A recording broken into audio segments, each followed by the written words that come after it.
هذا النور شفاء صدور. أعوذ بالله من الشيطان الرجيم. بسم الله الرحمن الرحیم.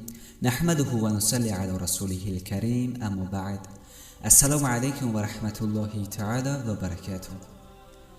برادران و خواهران عزیز و پدران و مادران مهربان، روز حضرت عمر رضی الله عنه در کوچه های شهر مدینه سیر و گشت میکرد. در نیم راه با یک جوان روبرو شد که آن جوان در پیش برش یک شیشه عرق پنهان کرده بود. حضرت عمر رضی الله عنه از جوان پرسید که ای جوان، در پیش برت چی داری که پنهانش کردی؟ جوان چنان ترسید که از ترس بسیار گریه اش آمد، زیرا اگر حضرت عمر رضی الله عنه میفهمید که آن جوان در پیش برش عرق دارد، پس او را جزای سخت میداد.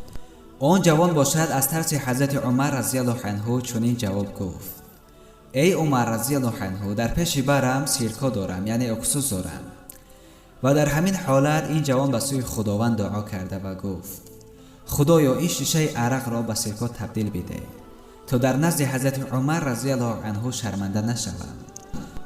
خدایا اگر این شیشه عرق را به سیرکا مبدل بگردانی، پس توبه میکنم و دویم بار به عرق نوشی دست نمیزنم.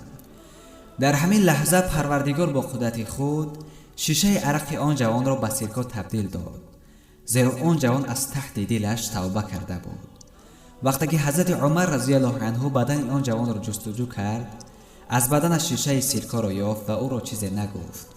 اگر از بدن این جوان شیشه عرق را میافت، پس او را جزای سختی میداد. پس دوستان عزیز، بیایید خدا ترسی خود را با خدا ترسی آن جوان مقایسه کنیم. پیغمبر اکرم صلی الله علیه و سلم فرمودند: هر چیزی که خداوند حرام کرده است، پول او را نیز حرام کرده است. پس چرا جوانان ما از خداوند نمیترسند؟ عرق را می نوشند یا می فروشند.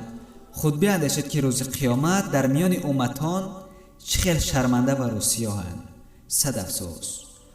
عزیزان، آن چیزی که عیان است حاجت به بیان نیست. دوستان عزیز، من باشم از درگاه الهی سعادت و خوشبختی خواهران و برادران را تمنا دارم. باقی خدا حافظ.